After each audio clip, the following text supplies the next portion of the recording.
Kita bersyukur di malam hari ini,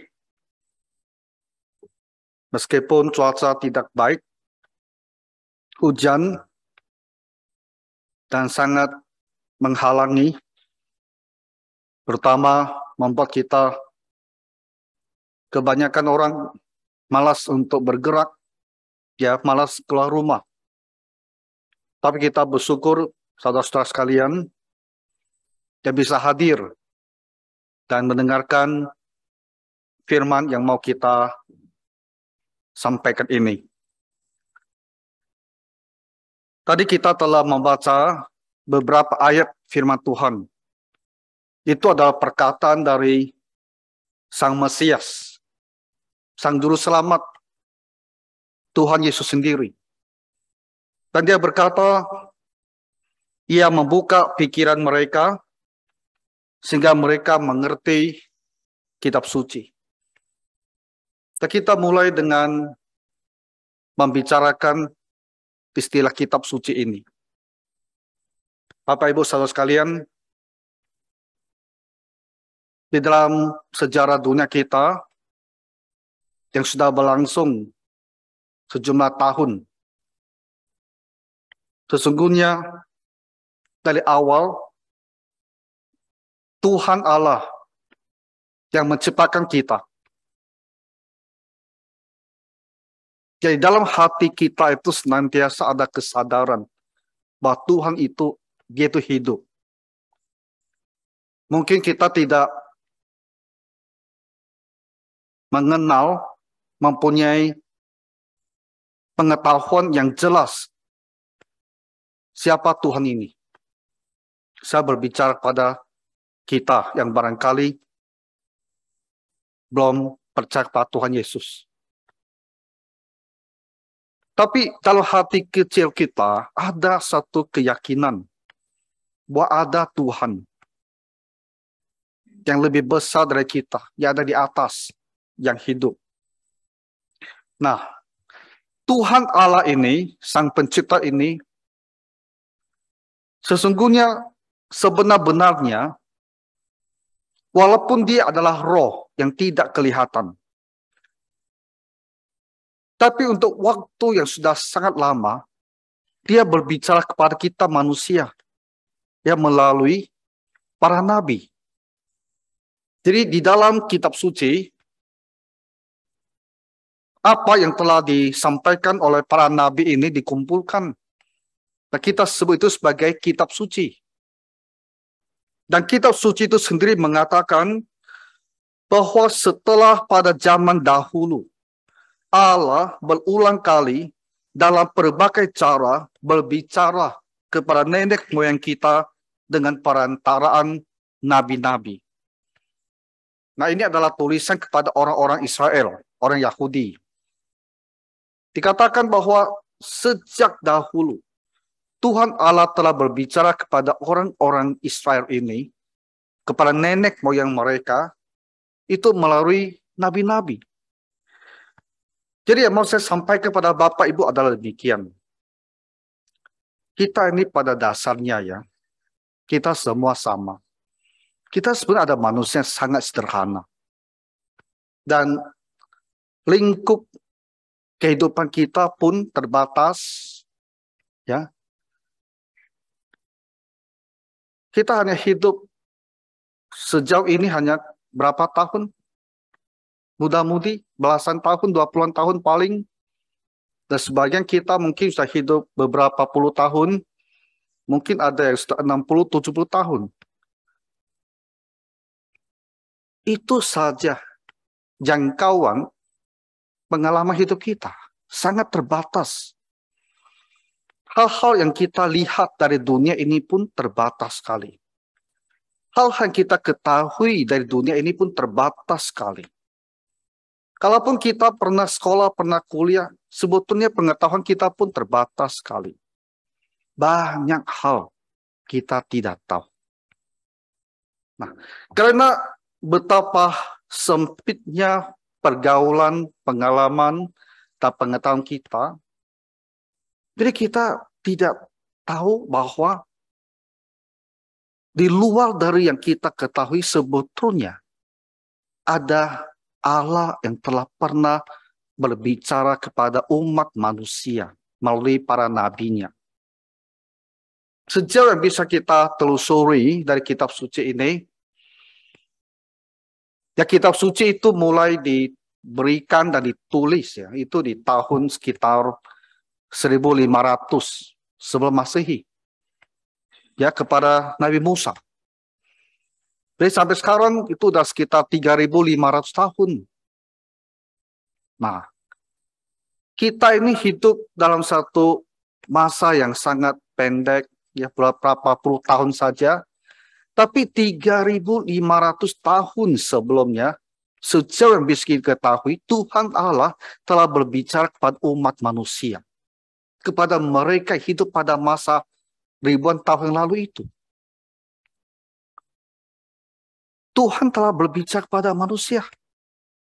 Dan tulisannya, apa yang Tuhan katakan, itu dihimpun di dalam kitab suci. Dan kitab suci ini ada bersama dengan kita. Dengan demikian, kita dengan membaca kitab suci, kita jadi bisa mengerti, bisa mengetahui tentang Tuhan Allah ini. Dan mengetahui apa yang telah Dia ungkapkan tentang dirinya, apa yang telah Dia bicarakan kepada umat manusia. Seringkali kita berpikir, kita ingin ikut Tuhan. Kalau kita yang sudah bertobat, sudah percaya pada Tuhan Yesus, kita tahu Tuhan Yesus itulah pegangan kita. Dia seperti batu karang yang teguh, yang tak tergoyahkan, yang bisa kita andalkan. Dan kita berpegang pada Tuhan Yesus, dan kita merasa aman. Kita akan ikut Tuhan Yesus, dan jalan kita akan pasti aman, pasti benar di dunia ini sampai kita ke surga. Ada satu keyakinan, kepastian, dan ketenangan. Karena kita telah berpegang pada batu karang yang hidup ini. Tapi sebagian dari kita barangkali belum mempunyai pegangan hidup. Walaupun dalam hati kecilnya tahu ada Tuhan, tapi kamu belum bertuhan. Karena kamu tidak tahu siapa Tuhan itu. Walaupun kita tahu Dia ada, kamu dan Dia tak ada hubungan. Kamu tak bisa memanggil Dia Bapa Surgawi, tak bisa. Karena kamu sendiri tidak bisa memanggil Dia. Karena tidak adanya kedekatan itu. Tidak ada hubungan itu.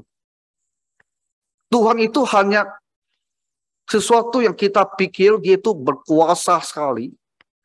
Dia maha kuasa, Dia maha bijaksana, Dia maha segalanya. Tapi siapa Dia aku tidak kenal. Aku tidak tahu. Aku takut sama Dia. Itu saja. Jadi kita ingin sekali saya bisa mengenal satu Tuhan yang benar. Yang saya yakini Dia itu benar-benar Tuhan yang sesungguh-sungguhnya. Bukan Tuhan yang diciptakan oleh hasil renungan manusia, bukan. Tapi Tuhan yang benar-benar Sang Pencipta. Yang menciptakan segala ini. Yang ada, yang hidup. Dan aku ingin mengenal Dia. Supaya saya bisa ikut Dia. Supaya saya bisa beribadah kepada Dia. Supaya saya bisa serahkan diri saya ini kepadanya. Dan saya akan merasa damai. Dan saya akan ikut Dia di dunia ini. Dan saya akan ikut Dia sampai ke dunia yang akan datang. Saya akan ikut Dia. Kita ingin punya Tuhan yang benar-benar kita tahu Dia adalah Tuhan yang hidup, yang sesungguh-sungguhnya. Aku mau ikut Dia. Tapi siapa Tuhan ini? Apakah di antara kita ada yang seperti ini? Yang ingin mencari Tuhan. Tapi tidak tahu siapa Dia. Sehingga kamu selalu ada ketakutan tentang Tuhan ini. Selalu ada khawatir tentang kematian.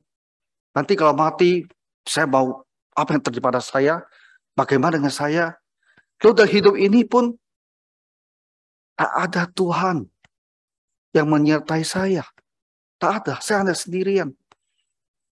Dan hidup ini menjadi sangat tidak bermakna, penuh dengan ketakutan dan kekhawatiran, karena tak ada Tuhan. Nah, saudara-saudara, Bapak Ibu, yang mau saya sampaikan adalah kita bisa mengenal Tuhan yang hidup dan benar ini. Dan yakin dengan seyakin-yakinnya bahwa dia benar-benar adalah Tuhan yang hidup dan benar itu. Dari mana kita bisa tahu? Nah, lihat firman Tuhan ini. Ada tertulis, Mesias harus menderita dan bangkit dari antara orang mati pada hari yang ketiga. Ini adalah kitab suci. Sesuatu yang telah Tuhan Allah beritakan kepada umat manusia. Yang pada masanya itu orang-orang yang menerima berita ini mereka dengar. Dan karena dicatat, dituliskan, dan diteruskan kepada kita, maka kita sekarang pun ya bisa membaca firman Tuhan ini, membaca kitab suci ini. Dan kita pun bisa mengetahui bahwa di dalam dunia kita ini sudah ada seorang Mesias. Nah, Mesias ini artinya itu bagi kita adalah juru selamat. Mesias itu adalah juru selamat yang datang ke dunia ini untuk menolong kita, untuk menyelamatkan kita. Dan Tuhan Yesus dikatakan adalah Sang Raja Mesias itu. Dan dari masa dahulu, mereka sudah bertanya, apa buktinya Tuhan Yesus ini adalah Sang Raja Mesias? Karena setiap orang bisa mengaku dia adalah Mesias. Dan kita pun mungkin bertanya, dia adalah juru selamat. Kenapa saya harus yakin bahwa dia ini adalah Sang Juru Selamat yang benar-benar bisa menyelamatkan saya? Bapak Ibu saudara sekalian, firman Tuhan mengatakan, dia inilah yang menderita dan bangkit dari antara orang mati pada hari yang ketiga. Tuhan Yesus ini mengaku dialah Sang Raja Mesias. Dia telah mati dan dia telah bangkit pada hari yang ketiga. Kebangkitannya inilah yang membuktikan bahwa dia berkata benar. Dia adalah sungguh-sungguh Sang Mesias, Sang Juru Selamat.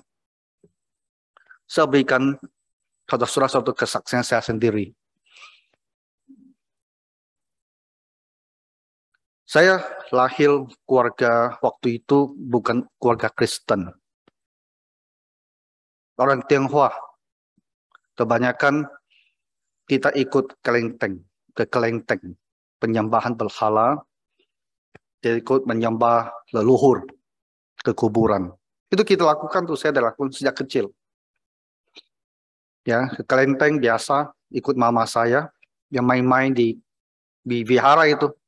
Semua sudutnya saya main gitu aja. Bertahun-tahun untuk vihara. Tiap tahun bapak saya akan ajak saya. Mungkin saya anak laki-laki pertama. Elisa pernah ikut nggak? Pernah juga ya? Oke, jadi bukan karena aku anak pertama ya. Oke. Saya diajak ke kuburan kakek untuk sembahyang di situ. Jadi saya bertumbuh dari lingkungan penyembah berhala. Masuk sekolah misi, sekolah Kristen. Jadi di gereja mendengar tentang Tuhan Yesus. Masuk SMP, saya pergi ke sekolah negeri.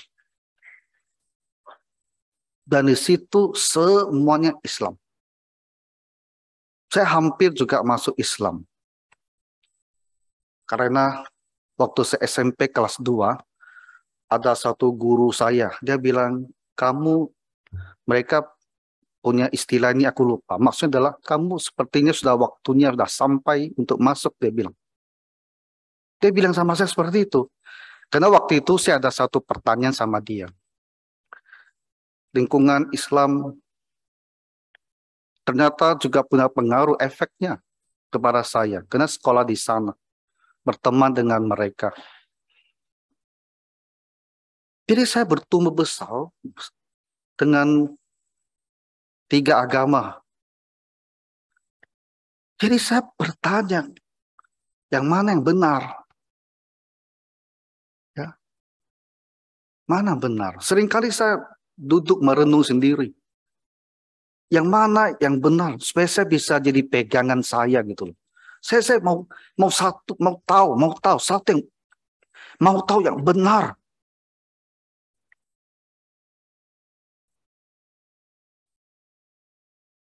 Harus yang mana yang benar? Supaya saya ikut yang satu, yang benar ini dengan sungguh-sungguh. Yang benar yang mana? Banyak pertimbangan, banyak pergumulan. Tapi tahu tidak, kenapa saya menjadi Kristen? Karena masalahnya isunya adalah hidup. Kita semua mau hidup. Ya, semua orang mau hidup. Kita semua mau hidup umur panjang. Hanya karena kita tahu manusia tetap harus mati, akhirnya kita akan sampai kepada satu sikap, ya saudara, kalau sudah sampai umur sekian, ya sudah bagus lah. Tapi sebenarnya tidak bagus. Kalau bisa kita mau terus hidup. Mau hidup selamanya. Mana yang bisa benar-benar berikan hidup ini? Tuhan Yesus mati dan bangkit. Yang lain tak ada bangkit. Semua orang boleh ngomong, semua orang boleh mengajar agama, semua orang boleh punya teori yang sangat-sangat hebat. Semua orang bisa mempunyai pengajaran hebat-hebat tentang Tuhan. Pandai-pandailah bicara tentang Tuhan. Useless. Kalau akhirnya mati. Ngomong saja, untuk apa? Pandai ngomong saja. Kalau tak sesuai dengan fakta, tak sesuai dengan realita, pada akhirnya tak ada guna. Jadi saya pikir, siapa yang bisa berikan hidup? Siapa yang berkuasa atas kehidupan? Siapa yang lebih kuat daripada kematian? Itu adalah Tuhan Yesus. Setiap hari Paskah kita akan membicarakan tentang bukti-bukti kebangkitan. Sampai hari ini 2000 tahun tak ada orang bisa menjelaskan kenapa kubur Tuhan Yesus itu kosong. Tak bisa jelaskan. Semua teori dikemukakan, semua dipatahkan. Tak ada orang bisa menjelaskan kenapa kubur itu kosong. Kecuali memang dia bangkit. Mau menjelaskan dia dicuri, mau menjelaskan muridnya itu halusinasi, semua tak bisa. Agama Kristen tak akan bisa berkembang kalau Tuhan Yesus tidak bangkit. Karena bangsa Romawi yang begitu berkuasa, penguasa Yahudi yang begitu kuat. Ketika agama Kristen muncul dan orang berbicara tentang Tuhan Yesus bangkit, mereka hanya perlu lakukan satu hal, keluarkan mayatnya saja, selesai. Tapi mereka tak pernah bisa keluarkan mayatnya. Mayat kan di tangan mereka. Mereka yang salibkan dia, mereka yang jaga kuburnya, mereka meteraikan kuburnya.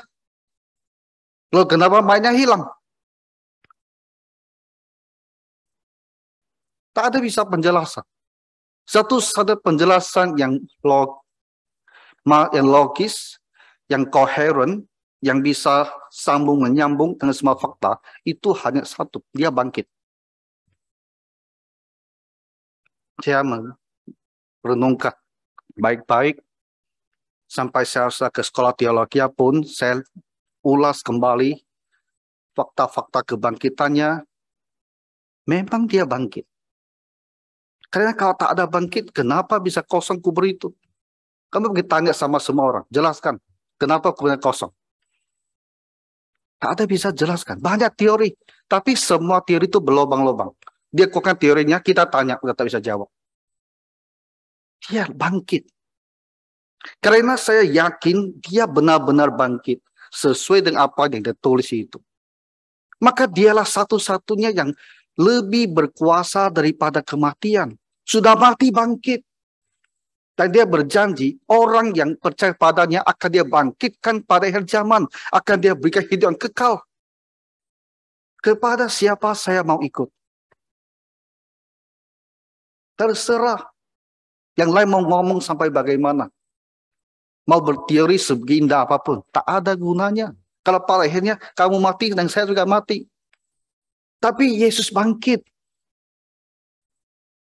Inilah yang membuat saya jadi seorang Kristen. Karena dia bangkit. Saya yakin dia tuh benar-benar adalah sang Mesias. Dia adalah benar-benar sang juru selamat. Karena dia bangkit. Dia bisa berikan kita hidup. Kita semua mau hidup. Dia bisa berikan kita hidup. Di dunia ini, karena dosa, kita memang satu hari akan mati. Tapi roh kita hidup terus. Tuhan Yesus akan membawa roh kita ke surga. Seperti kata Stefanus, Tuhan, ke dalam tangan-Mu lah kuserahkan rohku. Satu hari ya, kita akan bisa bilang dengan tenang. Pada saat ajal sudah mendekat, kita tak akan ketakutan, ya, kita akan bisa dengan hati yang tenang dan damai bilang, Tuhan Yesus, ke dalam tangan-Mu kuserahkan rohku.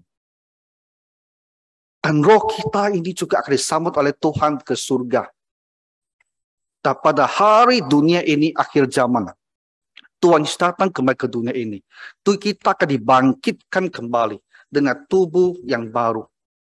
Dan kita akan hidup kekal, hidup selama-lamanya di dalam tubuh yang baru ini. Seperti kita sekarang ini. Roh dalam tubuh kita yang dibangkitkan, hanya pada waktu itu kita tidak lagi ada berdosa. Dan untuk dunia yang tanpa akhir, dunia yang abadi, kita yang hidup. Karena juru selamat kita, juru selamat yang hidup. Dia telah menang atas maut, dia hidup dan kita akan hidup. Jadi barang siapa yang mau hidup, kamu harus ikut Tuhan Yesus. Ya, barang siapa yang mau hidup, kamu harus ikut Tuhan Yesus. Kalau kamu tak ikut Tuhan Yesus, hidup kamu hanya sampai di dunia ini saja. Kemudian kamu selesai, dan roh kamu ke tempat hukuman yang kekal. Kamu tak akan punya hidup sesungguhnya. Hanya akan ada penghukuman yang kekal. Ada tertulis demikian, Mesias harus menderita dan bangkit dari antara orang mati pada hari yang ketiga. Ya, dia benar-benar telah mati dan telah bangkit kembali. Ini untuk intelektual saudara-saudari sekalian. Menjadi dasar rasionalitas. Mengapa saya mau jadi seorang Kristen? Kalau kita bertanya pada diri sendiri, kenapa aku mau jadi seorang Kristen? Kenapa aku yakin Tuhan itulah jalannya? Kenapa aku tak ikut yang lain? Kenapa aku ikut Tuhan Yesus? Secara intelektual, karena Tuhan Yesus ini bangkit kembali, dan kebangkitannya tak bisa disangkal, tak bisa.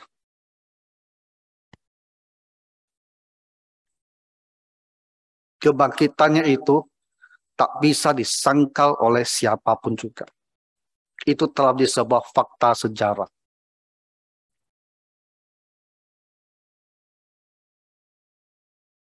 Nah, jadi kamu pikir baik-baik semua. Sekarang begini. Karena Tuhan setelah bangkit, juru selamat ini telah datang ke dunia kita. Dan dia telah membuktikan bahwa dia benar-benar bisa menyelamatkan dengan bangkit dari kematian.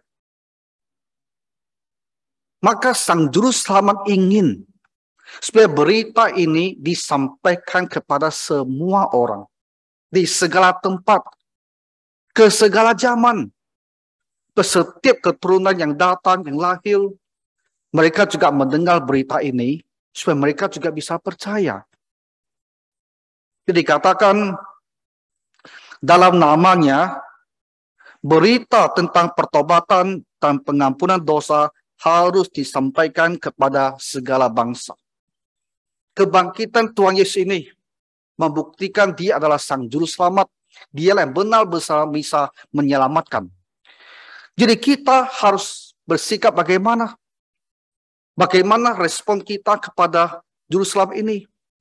Kita harus bertobat supaya kita menerima pengampunan dosa. Kita harus bertobat. Apa maksud bertobat di sini? Orang-orang yang menolak Tuhan, yang tak percaya pada Tuhan Yesus, dia harus berputar arah untuk percaya dan menerima dia. Yang sebelumnya tidak peduli kepada dia, dia harus berbalik arah, sekarang menyambut dia sebagai juru selamatnya. Ini artinya bertobat. Dan kita lihat dua kategori orang yang harus bertobat.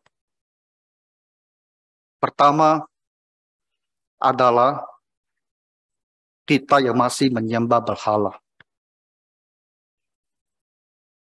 Tadi saya sudah katakan, waktu masih kecil, saya juga ke kelenteng, juga ke kuburan, penyembah berhala. Di dalam firman Tuhan juga ada sebuah kisah tentang orang-orang yang menyembah berhala.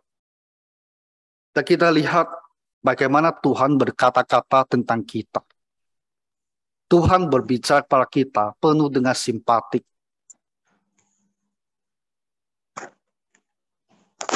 Di Kisah Para Rasul pasal 17, saya bacakan ya, nanti saya jelaskan. Paulus pergi berdiri di atas Areopagus dan berkata. Areopagus itu adalah satu daerah berkarang yang lebih tinggi ya dari dataran, sehingga dia lebih di atas, bisa melihat lebih banyak orang dan berbicara pada orang-orang Yunani ini. Dia bilang, hai orang-orang Athena. Ya, orang-orang Yunani, ibu kotanya Athena. Dia bilang, orang-orang Athena, aku lihat bahwa dalam segala hal kamu sangat beribadah kepada dewa-dewa. Paulus sudah berkeliling kota Athena ini, dan dia lihat, dan dia mengamati orang-orang di Athena adalah orang-orang sangat beribadah kepada dewa-dewa. Karena apa? Karena hati kita manusia sejak dahulu sampai sekarang itu sama. Tak berbeda. Ya. Dalam hati kita ada keyakinan bahwa ada yang lebih tinggi daripada kita, yang lebih berkuasa. Dan kita kasih dia nama berbeda-beda. Tapi intinya adalah sesuatu yang kita takuti, yang harus kita sembah. Jadi bagi orang-orang Yunani ini, wujudnya itu dalam bentuk dewa-dewa. Mereka bikin patung-patung, lalu mereka bilang, di surga ada dewa-dewanya, dan patung-patung ini melambangkan dewa-dewi ada di surga. Jadi kami tahu, ini patung, kami tahu. Tapi ini lambang daripada dewa-dewi ada di surga. Jadi kami menyembah dia, itu sama seperti kami menyembah dewa-dewi yang di surga. Dewa-dewi di surga tak bisa kelihatan. Jadi kami tidak tahu gimana cara menyembah dia. Kami buat kenal patung, supaya kami sembah patung ini. Itu konsepnya begitu. Jadi Paulus bilang, aku tahu, aku lihat, ya, kalian itu sangat beribadah. Dari sisi orang Kristen ya tentu itu tidak baik. Tapi sebetulnya orang-orang ini kan orang yang tulus ya. Dia bukan mau berbuat jahat. Dia tulus gitu loh. Semampu yang dia tahu, begitulah caranya menyembah Tuhan. Karena dia tidak punya pengetahuan yang lain. Inilah caranya menyembah Tuhan. Dan mereka tulus. Jadi Paulus pun berbicara pada mereka itu dengan sangat simpatik ya. Tidak dengan menghina-hina patung mereka. Tidak. Dia bilang, aku tahu kalian sangat beribadah kepada dewa-dewa. Sebab ketika aku berjalan-jalan di kotamu dan melihat-lihat barang-barang pujaanmu yang kamu sembahyang, aku menjumpai juga sebuah mesbah dengan tulisan kepada Allah yang tidak dikenal. Nah, jadi Paulus bilang begini, saya mengamati kalian orang yang begitu mau beribadah, ya, sudah begitu banyak patung-patung yang kalian sembahyang. Kalian masih membuat satu mesbah, ya, tempat sembahyang. Dari situ tak ada patungnya. Kalian hanya bilang ini kepada Tuhan yang tak dikenal. Dan kata lain, orang-orang Yunani ini setelah menyembah begitu banyak dewa-dewi, mereka masih khawatir. Jangan-jangan ada juga dewa-dewi yang kami tidak kenal. Sehingga kami tidak menyembahnya. Oh, itu tidak bagus, mereka pikir. Ini barangkali berbahaya.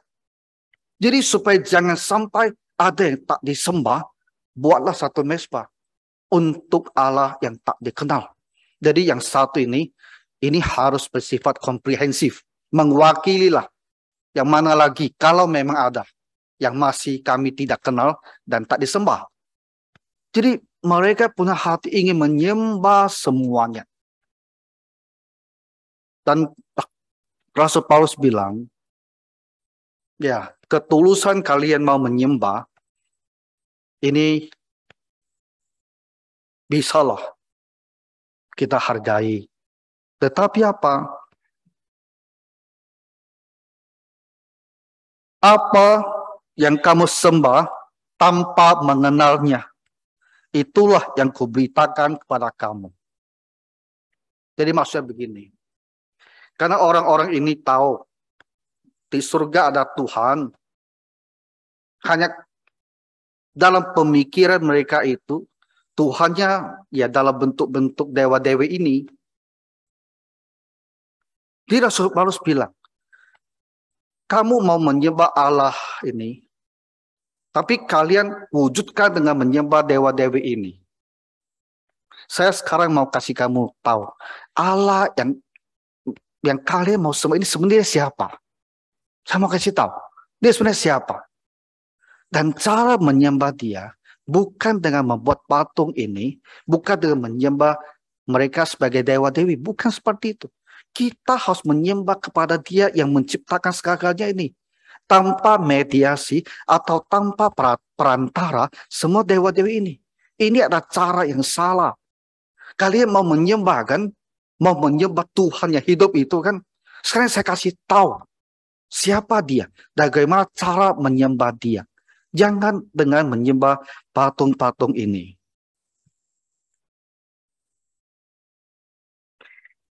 Allah yang telah menjadikan bumi dan segala isinya, Ia yang adalah Tuhan atas langit dan bumi, tidak diam dalam kuil-kuil buatan tangan manusia dan juga tidak dilayani oleh tangan manusia.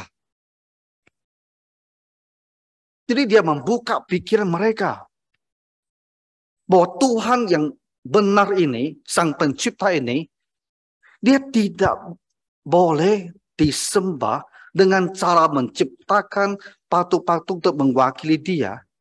Dengan pergi ke kuil-kuil, ke kelenteng-kelenteng untuk sujud menyembah kepada patung ini. Tidak dengan cara demikian. Ini semua buatan tangan manusia. Ini tidak benar.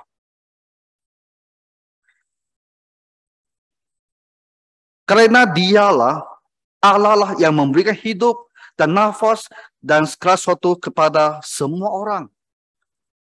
Tuhan inilah yang memberikan kita semua nafas. Jadi kita harus menyembah dia langsung. Dan dialah yang telah mengutus anaknya, yaitu Sang Mesias, Sang Juru Selamat datang ke dunia ini. Anak Allah telah diutus menjelma menjadi manusia. Yang telah mati dan telah bangkit. Jadi kita harus menyembah Allah melalui anaknya Tuhan Yesus ini. Nah, jadi dia bilang kepada mereka, kalian harus bertobat. Jadi kelompok orang yang pertama yang harus bertobat adalah orang-orang yang masih menyembah berhala. Ya. Firman Tuhan menghargailah ketulusan hati kita yang ingin menyembah ini. Tapi firman Tuhan menjelaskan cara kita menyembah itu salah. Caranya itu salah. Itu bukan cara yang berkenan kepada Tuhan. Itu bukan cara yang diterima oleh Tuhan. Kita menyembah Allah melalui cara yang Dia inginkan. Allah telah mengutus anak ke dalam dunia ini, dan Dia ingin kita menyambut anaknya ini sebagai juru selamat kita, menyembah Dia melalui anaknya juru selamat ini. Di kelompok pertama harus bertobat, ada orang-orang yang masih menyembah berhala. Kita harus tinggalkan penyembah berhala itu dan menyembah Tuhan Yesus dengan benar. Karena itulah cara yang Tuhan Allah yang hidup ini berkenan, yang Dia inginkan. Saya sudah sangat lama ya tinggalkan penyembahan berhala itu. Dan lebih lah daripada 40 tahun ya. Sudah lama sekali.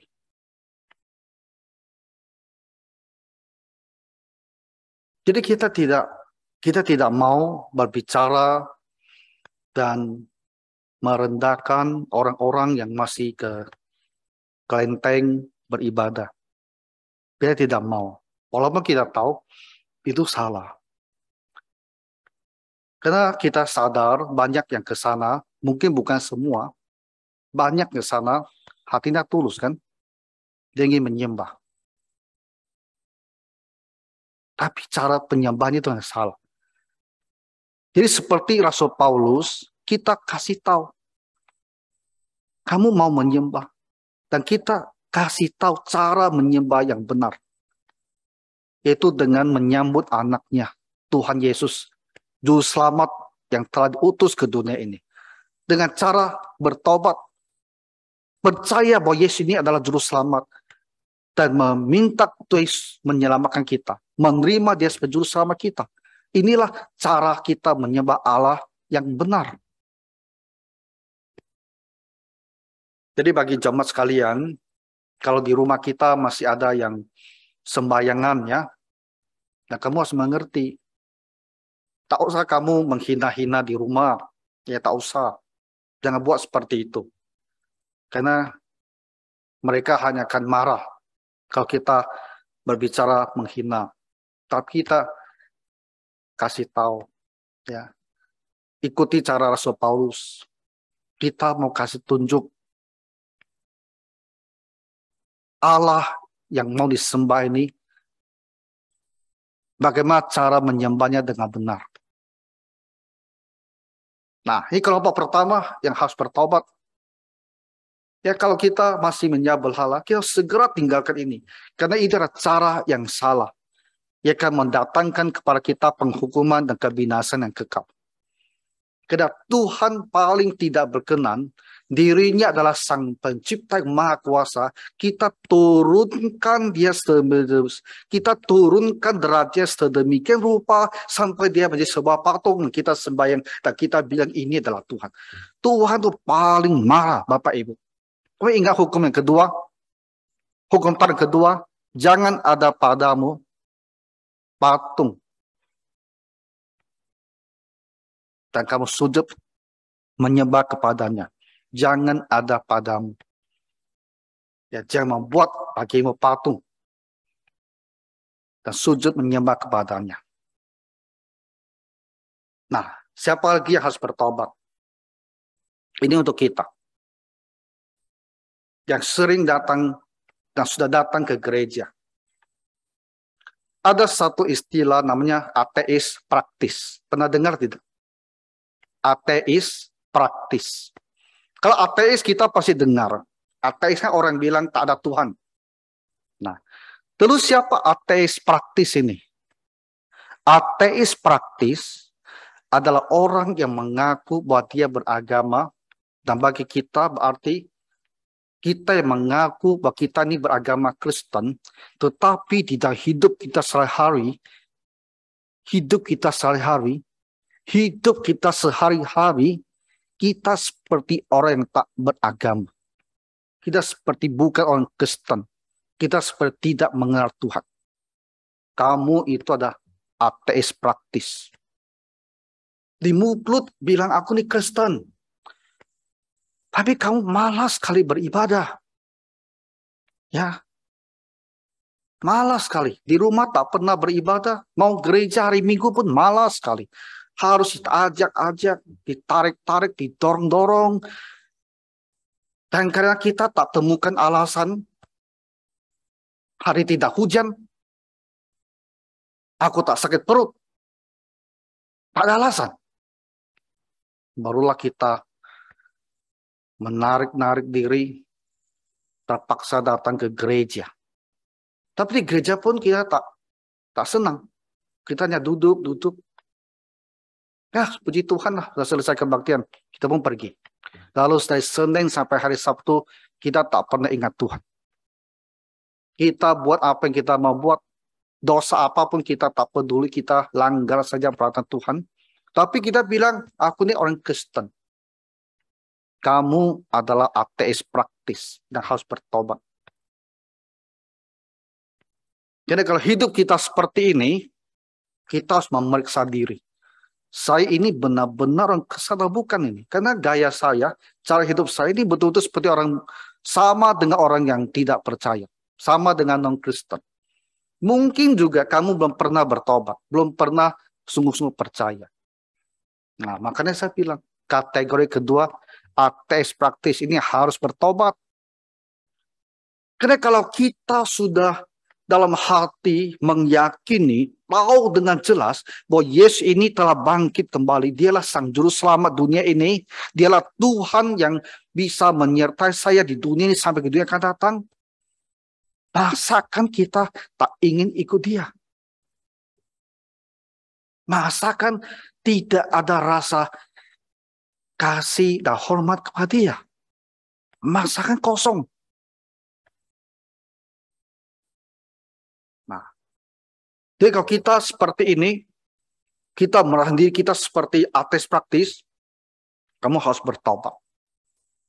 Ya, karena Tuhan Yesus itulah Sang Juru Selamat dunia ini, dan kita hanya akan hidup, hanya akan selamat kalau kita mengikuti Tuhan Yesus ini.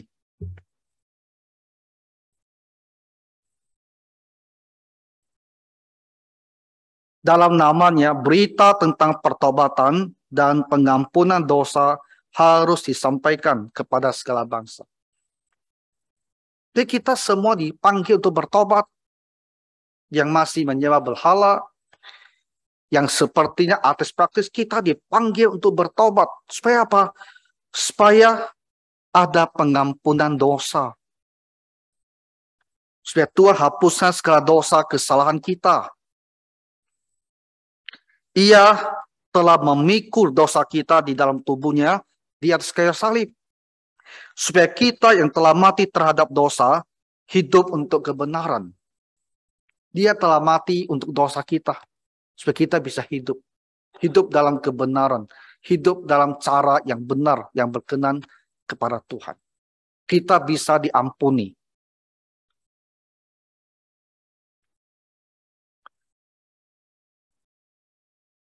Kadang-kadang kalau kita berpikir ya,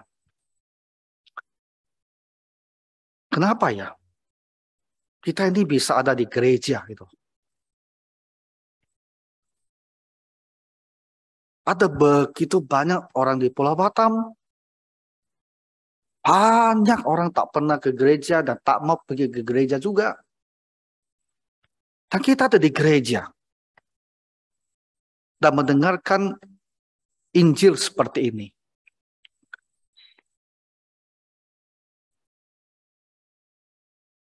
Bapak Ibu, bukankah ini ada anugerah Tuhan untuk kita? Supaya kita ini manusia yang berdosa, manusia yang fana, hidupnya hanya berapa puluh tahun. Kita bisa mendengar tentang Injil keselamatan ini. Supaya kita ini punya kesempatan untuk bertobat. untuk ikut Tuhan dengan sungguh-sungguh, untuk beroleh hidup, beroleh keselamatan.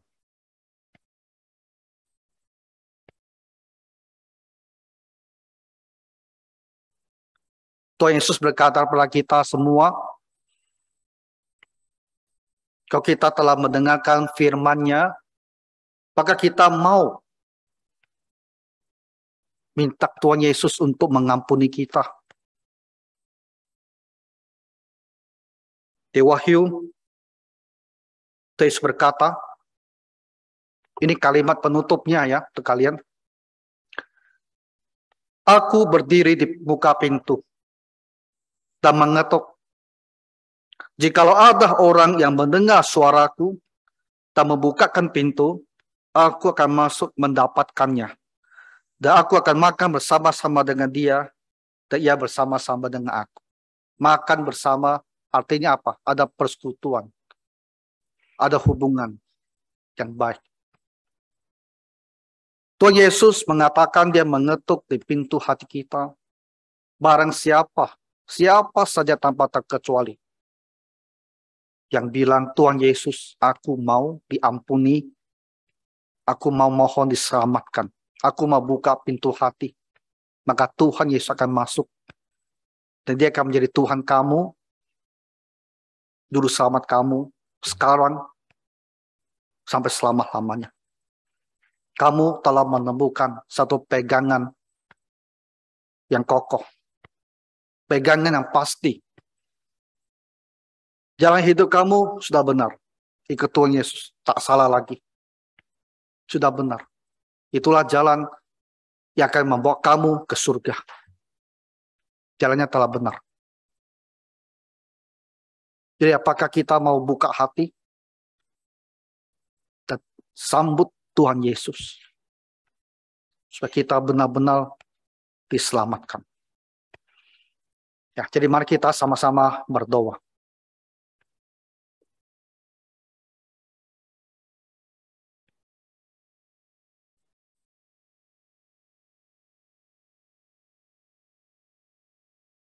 Nah, saya berikan waktu ya untuk Bapak Ibu Saudara sekalian.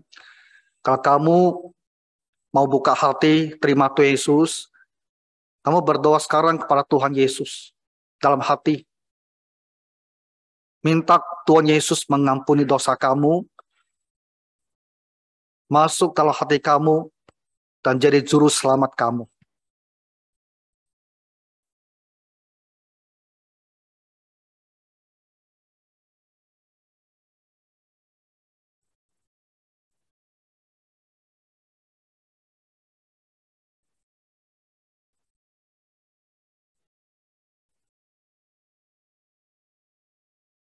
Tuhan Yesus,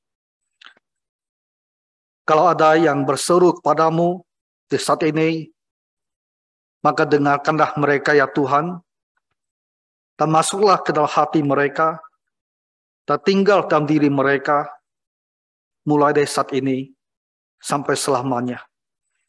Dan jadilah juru selamat mereka ya Tuhan, dalam dunia ini, dan dunia akan datang. Dan kepadamulah kami nantinya akan menyerahkan roh kami pada hari Tuhan memanggil. Dan kami akan menunggu di saat kami akan dibangkitkan kembali dalam tubuh yang mulia, untuk hidup yang kekal dan abadi.